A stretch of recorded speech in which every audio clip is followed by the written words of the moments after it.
At 11:38 p.m., my town locks down. I needed to know why.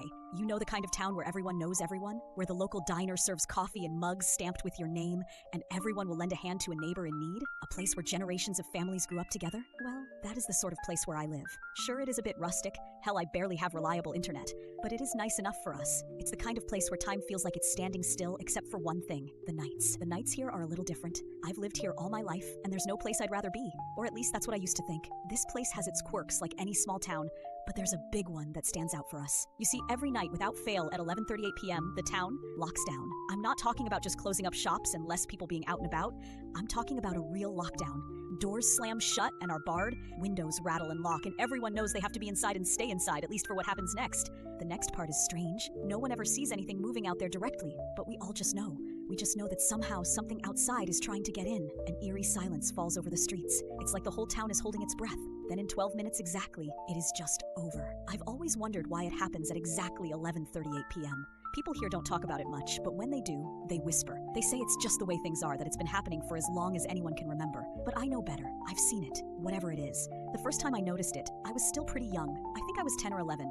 I'd stayed up late reading some of my favorite comic books. My parents warned me, like many other kids in town, that we had to go to bed early. But if we did get up, then absolutely no leaving the house or leaving any windows or doors open. I was not asleep, but was still following the rules when I heard the strangest sound. It was a low, guttural hum that seemed to vibrate through the walls. I looked out the window, and that's when I saw it. The streets were empty, but there was a presence. It's hard to describe. It wasn't a person or an animal. It was something else. Something that didn't feel like it belonged. It moved with this strange, jerky motion, like it wasn't entirely in control of its own body. It radiated a disturbing sense of distortion that made my head hurt, and my eyes had a difficult time focusing on it.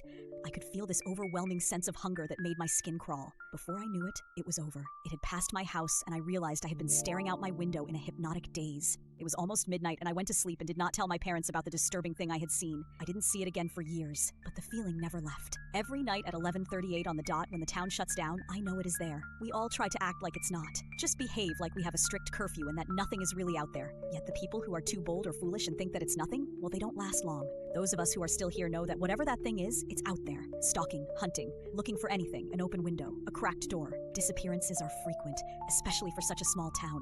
The police have a whole song and dance for anyone who goes missing from the outside, but when it is a resident, well, it is more of a case where the families of the victims are reprimanded for not having known better. No one knows why the window of time is so mercifully brief. Almost just as suddenly as it starts, it's over. By 11:50 p.m., the streets are quiet again, and the town feels normal. But it's not normal. It never was. People here have learned to live with it. They lock their doors, shut their windows, and pretend it's not happening. I asked my parents why we don't just move, and they never gave me a good answer. All they said was, "It wouldn't do any good. We have to endure. It has to be here. It is safer for everyone if it's here." It did not make sense. I know people can get attached to places, but it felt crazy to me. I couldn't just pretend this was normal, not after what I saw, not after what I felt. There was something out there, and it was worse than anyone would believe. It was just recently that I saw it again. It was a normal night, at least as normal as nights could be in my town. I was getting ready to go to bed when I noticed that my cat Quincy was missing. I looked everywhere, but I couldn't find him. Then I heard something and looked through the window to spot a familiar shape, and my heart sank. He was outside. He must have gotten out when I had come home earlier and was sauntering along the sidewalk,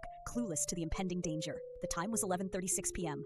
I had no idea if the creature did anything to animals, but I did not want to find out. I had never let Quincy outside before, and he did not come back to my shouted calls for his return. I had to do something dangerous and stupid to save him. I rushed outside, sprinting toward him and trying to grab him and bring him in before it was too late. I managed to reach him and pick him up, but then I froze when I sensed a presence as I was scrambling back to my door. Quincy's ears folded back and he hissed. I felt paralyzed, and then I thought I saw it again. It was different this time, larger and more overwhelming than before. Its presence seemed to fill the entire street, pressing against the houses like an unseen force. I tried to run, but my legs wouldn't move. I was frozen in place, my breath caught in my throat. To my horror, it seemed to finally regard me. Quincy jumped out of my hands and ran back to my house. He had fortunately evaded whatever interest the thing might have had with him. The creature's head twisted unnaturally in my direction, its distorted features coalescing into more recognizable shapes. Staring into the grotesque visage forced a scream out of me as I beheld the blasphemous impossibility. I turned and sprinted away, screaming like a maniac, my heart hammering against my ribcage with such force that each beat felt like it might crack my chest open. The sound of its pursuit echoed behind me, a wet slapping noise like a monstrous jellyfish gliding across the ground. Its deafening roar filled the air, shaking the ground ground beneath my feet as I ran for my life. I did not know if I could get away. No one I knew had been outside and survived. I ducked into an alley, my hands shaking as I pressed myself against the wall. My breath came in short, sharp gasps, and I could feel sweat dripping down my face. I didn't dare look around the corner. I didn't dare move. And then I heard the harrowing screams. They sliced through the air, piercing and full of terror. My heart raced as I strained to see who was making them, but all I could make out were shadowy figures caught in the open. The screams were short, sharp, and then they were swallowed by the night. The deafening silence that followed only added to the fear weighing down on me. I stayed pressed against the wall, trying to make myself as small and invisible as possible. The darkness seemed to come alive with every creak and rustle, amplifying my fear. I held my breath until I heard the sound of the creature moving away, and then, just like that, it was gone. But the eerie stillness lingered, haunting me even after the clock struck 11:50 p.m. The streets were once again quiet, but my nerves were still on edge. I stumbled back to my house, every step feeling like a race against time. Quincy waited anxiously at the door and bolted inside with me, seeking shelter inside. The horrible night had left me shaken, but grateful to be alive. Whatever that thing is, it does not belong in this world. It is not of this time or place, and its presence is so unsettling. It makes your mind ache just to catch a glimpse of it. No one can tell of its origins. Maybe they are lost in the depths of history. But whatever its history, it remains, always there, lurking in the shadows every night without fail. At that point, I did the one thing you probably think everyone should have done by now. I left my hometown. I moved to the largest city I could reach to get away from it all. My parents did not approve. In fact, they tried to tell me I could not go. I was so desperate to get out of there that I had to sneak away in the early morning when they could not interfere. I never understood why we all stayed there and tried to ignore the eldritch nightmare that hunted us at night. It seemed so simple, and I felt better at first. The city felt alive with the hum of traffic and the distant chatter of people during the day, a cacophony that made me feel safe, anonymous. Indeed, I thought I'd left the nightmare behind, that the creature was just a memory, a relic of a past I could bury. My new apartment is a cozy studio on the 5th floor, with a view of the bustling streets below, high enough where looking out the window does not fill me with dread at night. Unfortunately, something happened last night that has shattered the fragile illusion of my peaceful transition. On the first night in my new place, I sat on the edge of my bed, flipping through a magazine to distract myself from the creeping unease that had settled in the pit of my stomach. The clock on the nightstand read 11:28 p.m. I told myself I was being paranoid, that the creature was gone, that I was safe now. But the weight of the past lingered, a shadow in the corner of my mind that I couldn't shake. By 11:38 p.m., the city outside my window was eerily quiet. The usual sounds of traffic and distant music had faded, replaced by an unsettling stillness. I tried to focus on the magazine, but my eyes kept drifting toward the window, the darkness beyond the glass pressing in on me. And then I heard it, a soft, tentative tap against the pane.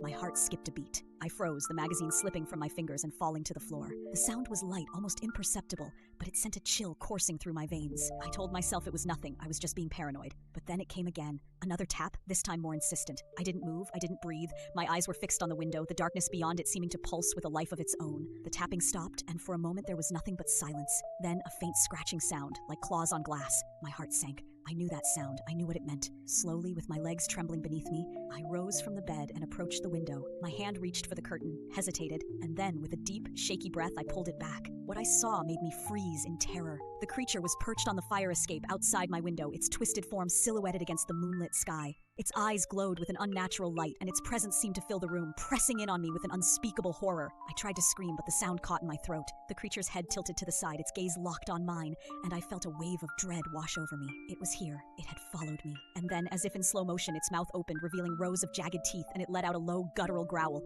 The sound shattered the paralysis that held me in place. I stumbled back, my voice finally breaking free in a raw, terrified scream. The creature's form seemed to blur and shift, its presence filling the room with an unspeakable darkness. And then everything went black.